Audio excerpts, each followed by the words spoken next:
Sebenarnya yang namanya menulis itu bukan karena kemampuan, tapi faktor yang pertama adalah kemauan, keinginan. Saya ingin menulis, itu adalah faktor utama.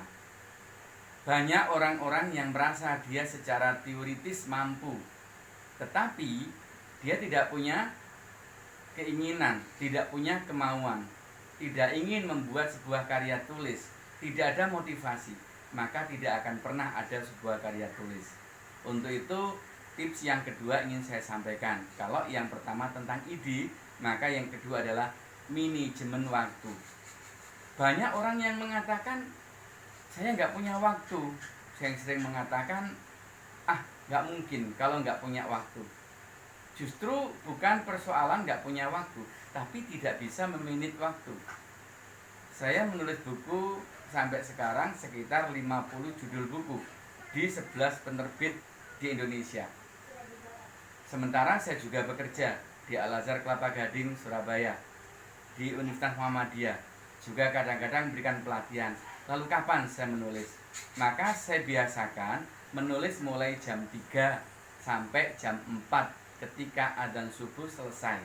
Itu yang saya lakukan. Nah, kita bisa menghitung ketika satu hari itu kita punya 1 jam. Kalaulah 1 jam terlalu banyak, setengah jam misalnya, maka hari itu kita sudah bisa menulis 1 lembar. 1 lembar kali 30 hari, maka bisa 30 lembar. Kalau sehari 2 lembar, maka bisa 60 halaman. Kalau itu dihitung 2 bulan, bisa 120 halaman. Kalau jadi buku, 120 halaman itu sudah sekitar 200 halaman karena A5. Maka bukan persoalan nggak punya waktu, tapi belum mampu memanage waktu. Waktu yang paling nikmat ketika nulis itu jam 3 sampai jam 4. Tetapi ada orang yang punya waktu yang lain.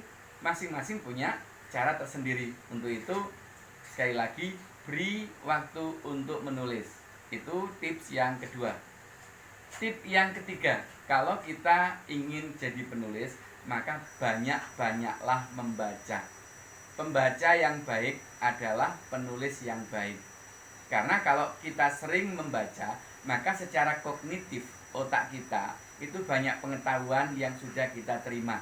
Tinggal bagaimana kita mampu secara kognitif tadi untuk mengkonstruk dengan pengetahuan yang kita miliki, dikonstruk dengan buku yang kita baca, dikonstruk dengan pendapat banyak tokoh, akhirnya kita jadikan sebuah konsep buku.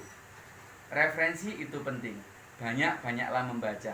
Dengan banyak membaca, baik itu membaca buku, membaca yang ada di dalam lingkungan, membaca apa saja, maka kita semuanya akan banyak referensi, banyak bahan untuk menulis.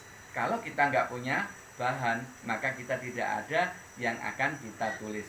Dan yang terakhir, tips yang keempat, menulislah. Ketika teori itu kita pegang semuanya, maka kita akan mengumpulkan teori. Dan kita akan pandai untuk mengutarakan tentang teori, tapi kita tidak bisa untuk mempraktekkan bagaimana menulis yang sesungguhnya. Oke, silakan yuk kita nulis bersama-sama. Hmm.